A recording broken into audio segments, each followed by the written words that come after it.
ভারী বর্ষণ ও পাহাড়ি ঢলে গাইবান্ধায় বাঁধ ভেঙে নতুন নতুন এলাকা প্লাবিত, বন্যা পরিস্থিতি অপরিবর্তিত জামালপুর কুড়িগ্রামে। দেখছিলেন সংবাদ শিরোনাম, এবারে বিস্তারিত। টানা ভারী বর্ষণ ও উজানের পাহাড়ি ঢলে গাইবান্ধার বাঁধ ভেঙে নতুন নতুন এলাকা প্লাবিত হয়েছে। এছাড়া জামালপুর ও কুড়িগ্রামের বন্যা পরিস্থিতি অপরিবর্তিত রয়েছে, দুর্ভোগে কয়েক লাখ মানুষ। ব্রহ্মপুত্র ও ঘাঘট নদীর পানি বিপদসীমার 72 সেন্টিমিটার উপর দিয়ে প্রবাহিত হচ্ছে। এতে নদী তীরবর্তী এলাকার নিম্নাঞ্চল প্লাবিত হয়ে কয়েক হাজার মানুষ পানিবন্দী হয়ে পড়েছে। তবে তিস্তা ও করতোয়া নদীর পানি এখনও বিপদসীমার নিচ দিয়ে বইছে। এদিকে তিস্তার পানি আবারও বাড়তে থাকায় সুন্দরগঞ্জের হরিপুর, কাপাসিয়া, তারাপুরের এলাকা প্লাবিত হতে শুরু করেছে। পরিবারের শিশু, বৃদ্ধ ও গবাদি পশু নিয়ে বিপাকে পড়েছে বন্যা কবলিতরা। জামালপুরের বন্যা পরিস্থিতির আরও অবনতি হয়েছে। ব্রহ্মপুত্র, ঝিনাই ও জিঞ্জিরাম সহ সব নদ নদীর পানি বাড়তে থাকায় জলবন্দী হয়ে পড়েছে অর্ধশতাধিক মানুষ। তলিয়ে গেছে কয়েক হাজার হেক্টর ফসলি জমি ও রাস্তাঘাট।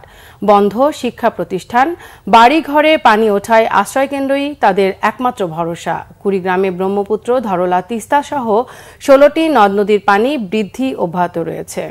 নতুন করে প্লাবিত হয়েছে নদী তীরবর্তী 6 উপজেলার লক্ষাধিক মানুষ। বন্ধ রয়েছে চিলমারি থেকে রৌরাগামী ফেরি চলাচল। আশ্রয়কেন্দ্রে ছুটছেন তারা। ত্রাণ সহায়তার দিকে তাকিয়ে বানভাসীরা। ঠাকুরগাঁওয়ের বালিয়াডাঙ্গের নগরভিটা সীমান্তে বিএসএফ এর গুলিতে মোহাম্মদ রাজু মিয়া নামে এক বাংলাদেশি নিহতের খবর পাওয়া গেছে। পুলিশ জানায়, নিহত মোহাম্মদ রাজু মিয়া উপজেলার গড়িয়ালি গ্রামের বাসিন্দা। গতরাতে নগরভিটা সীমান্তের 376-এর 5S নম্বর পিলার এলাকা দিয়ে গরু আনতে গেলে গুলি ছোড়ে বিএসএফ। গুলিবিদ্ধ হয়ে ঘটনাস্থলেই রাজু নিহত হন। নিহতের লাশ বিএসএফ এর কাছে রয়েছে।